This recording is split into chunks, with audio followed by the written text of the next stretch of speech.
তো হেলো বন্ধুরা, কেমন আছো সবাই? আশা করছি সবাই ভালো আছো। তার একটা নতুন ভিডিও নিয়ে আপনাদের সামনে চলে এসেছি। তো আজকের এই ভিডিওতে আপনাদেরকে দেখাবো আপনি যদি একটা ফেসবুক অ্যাকাউন্ট ডিলিট করতে চাও তো কীভাবে ডিলিট করতে পারবে। আমরা অনেক সময় অনেক ফেসবুক অ্যাকাউন্ট ক্রিয়েট করে রাখি, তারপরে আমরা ডিলিট করতে পারি না। তো আজকের এই ভিডিওতে আপনাদেরকে এটিই দেখিয়ে দেবো যে কীভাবে আপনি একটি ফেসবুক অ্যাকাউন্ট ডিলিট করতে পারবে। তো চলো বেশি দেরি না করে আজকের এই ভিডিওটা শুরু করা যাক।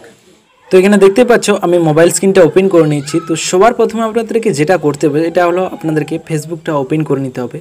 তো চলো এখানে আমি ফেসবুকটা ওপেন করে নিচ্ছি।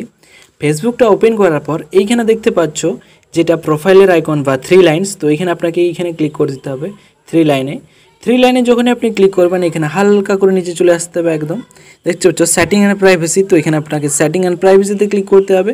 তারপর এখানে দেখতে পাচ্ছ সেটিং, তো এখানে আপনাকে সেটিংয়ে ক্লিক করতে হবে। সেটিংয়ে যখন আপনি ক্লিক করে দেবেন আপনার সামনে সেটিংটা ওপেন হয়ে যাবে, দেখতেই পাচ্ছ। তো তারপরে আপনাকে যেটা করতে হবে see more in account centre, তো এইখানে আপনাকে ক্লিক করতে হবে। এইখানে যখন আপনি ক্লিক করবেন তো এরকম একটা ইন্টারফেস চলে আসবে। তো হালকা করে স্ক্রল ডাউন করবে, এইখানে দেখতে পাচ্ছ যেটা আছে পার্সোনাল ডিটেলস, তো এইখানে আপনাকে ক্লিক করতে হবে। পার্সোনাল ডিটেলসে ক্লিক করার পর আপনার সামনে অ্যাকাউন্ট ওনারশিপ অ্যান্ড কন্ট্রোল যেটা লেখা আছে সবার নিচে, তো এইখানে আপনাকে ক্লিক করতে হবে। এইখানে ক্লিক করে দেওয়ার পর এখানে দুটো অপশান দেখাবে, ডিঅ্যাক্টিভেশন অর ডিলেশন, তো এইখানে আপনাকে ক্লিক করতে হবে। এইখানে ক্লিক করে দেওয়ার পর আপনাকে ফেসবুকটাতে ক্লিক করে দিতে হবে। তো এখানে আমি ফেসবুকটাতে ক্লিক করে দিলাম। তারপরে প্রথম আছে ডিঅ্যাক্টিভেট অ্যাকাউন্ট, আপনি যদি ডিঅ্যাক্টিভেট করতে চাও আপনার অ্যাকাউন্টটা টেম্পোরারিভাবে, তো প্রথমেরটা সিলেক্ট করতে পারবো। তো আমরা এখানে একদম পার্মানেন্টলিভাবে ডিলিট করব, তো দ্বিতীয়টা সিলেক্ট করে নেব। ও ডিলেট অ্যাকাউন্ট, দ্বিতীয়টা সিলেক্ট করার পর এখানে হালকা করে স্ক্রল ডাউন করবে, কন্টিনিউ যেটা লেখা আছে এখানে আপনাকে ক্লিক করতে হবে। এইখানে ক্লিক করে দেওয়ার পরও এখানে বলছে যে আপনার অ্যাকাউন্টের সাথে সাথে যেটা আপনার পেজ আছে এটাও ডিলিট হয়ে যাবে। তো এখানে আপনাকে কন্টিনিউতে ক্লিক করে দিতে হবে। কন্টিনিউতে ক্লিক করার পর এখানে আপনাকে রিজন সিলেক্ট করে নিতে হবে, কারণ কী জন্য আপনি আপনার এই ফেসবুক অ্যাকাউন্টটা ডিলিট করছো। তো এখানে আমি I have a privacy concern, তো এটা আমি সিলেক্ট করে নিচ্ছি। তারপরে কন্টিনিউতে ক্লিক করে দিতে হবে। কন্টিনিউতে ক্লিক করার পর এখানে আবার কন্টিনিউর অপশান চলে আসবে, তো এখানে আপনাকে আবার কন্টিনিউতে ক্লিক করতে হবে। দিয়ে এইরকম একটা ইন্টারফেস আসবে। তো এখানে আপনার যেটা ইনফরমেশান আছে এই ফেসবুক আইডিতে এখান থেকে চাইলে আপনি ডাউনলোড করে রাখতে পারেন।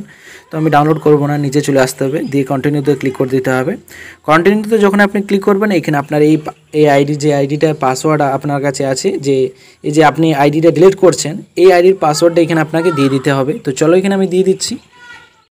পাসওয়ার্ডটা দেওয়ার পরে আপনাকে কন্টিনিউতে ক্লিক, ও তারপরে এরকম একটা ইন্টারফেস চলে আসবে, দেখতেই পাচ্ছ। তো এইখানে নিচে যেটা লেখা আছে ডিলিট অ্যাকাউন্ট, তো এখানে আপনাকে ডিলিট অ্যাকাউন্টে ক্লিক করে দিতে হবে।